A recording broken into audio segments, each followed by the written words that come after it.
us are weak.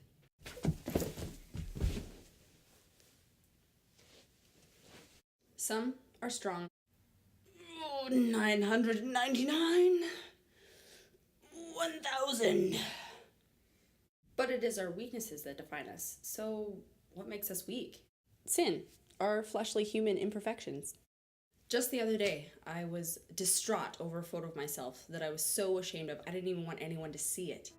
I hated my smile. I hated my facial expression. I hated myself. I was ashamed because of it. But God began to speak to me as I cried out for relief and reached out for help. He doesn't expect us to be perfect. In fact, He desires to use us when we're in these weaknesses.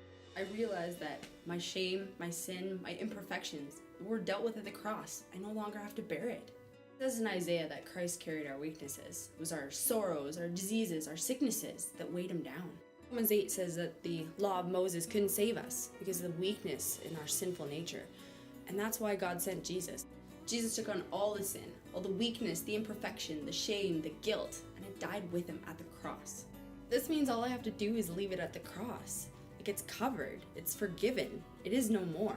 Over 2,000 years ago, Jesus knew of my weaknesses and freed me from them. In fact, God uses the weak to lead the strong. He uses those humble in their weaknesses to do great things for the kingdom. Look at Moses, David, Joseph, and even Paul, to name a few. Paul is one that we can learn to embrace our weaknesses from. In fact, he boasted about them. He tells us in 2 Corinthians about how God gave him a thorn in his flesh to keep him humble. He begged God 3 times to take it away, but God just said, "My grace is all you need. My power works best in your weakness." Boasted about his weaknesses, as he understood that this is what made it so that Christ could work through him.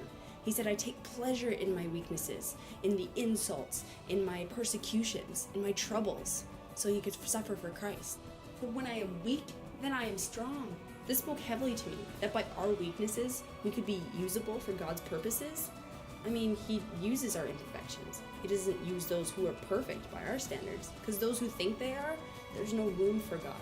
His grace, which is sufficient in all we need, we have access to His power in our weakness. God has shown me that He works best in me when I'm at my weakest.